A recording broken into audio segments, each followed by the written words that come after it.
Sa full video ako. Maganda kayo mga story. Yak din. Oo. Hindi tapos bimuter din siya. Mga pool yan siya. Mga pool episode. Full, more than 1 hour eh. 1, 2 hours, Oo. 3 hours.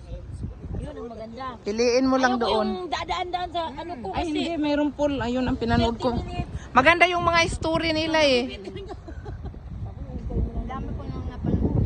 Yun ang pinapanood ko kasi nakakuhaan ng pulot eh. Yung story. Ano ba yun? Maganda talaga. Nakukuhaan mo nga ng pulot yung story nila. Tunan mo ba kasi minsan ganyan din yung anak. Oo, yun nangyayari oh.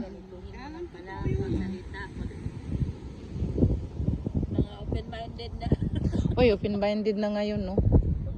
Sa unang panahon, radyo lang nga sa atin eh. Kahit wala tayong mga pera, at least yung mga manners. Hindi kasi nabubulgar na lahat yung kwan. Dati-dati, wala naman mga ganyan-ganyan. Ngayon, internet. Dati-dati, pag nag-I love you ko, isulat mo muna. Matagal makarating. Uy, sa akin nga, may patapon-tapon pa nga sa bintana eh. Ang mga sulat. Ngayon, ay sos, meron na. I-messenger na lang. Kung wala kang load, di mo masabi. Ang kapitbahay namin nga, hulog ang papel. Doon ako sa baba. Siguro may nalaglag. Ano kami, tapunan ng ano dito. Tapos, hindi ako na nakabukas. Nakabukas yung uncle ko. Sabi niya, meron ditong love letter para sa'yo, ha?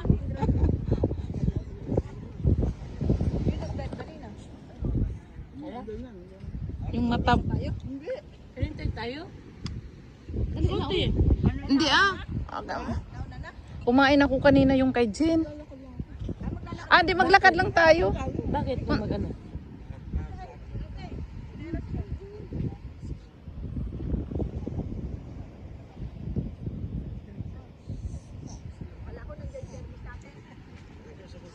Wala, kasi magka-drive siya.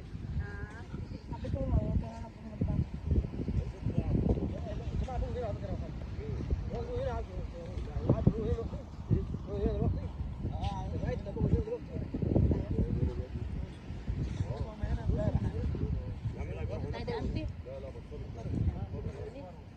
Oh, mayroong anuhan eh.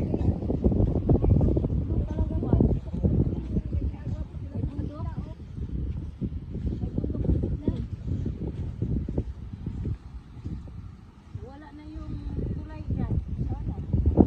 O, hindi pa naman ako nakapicture nung last year.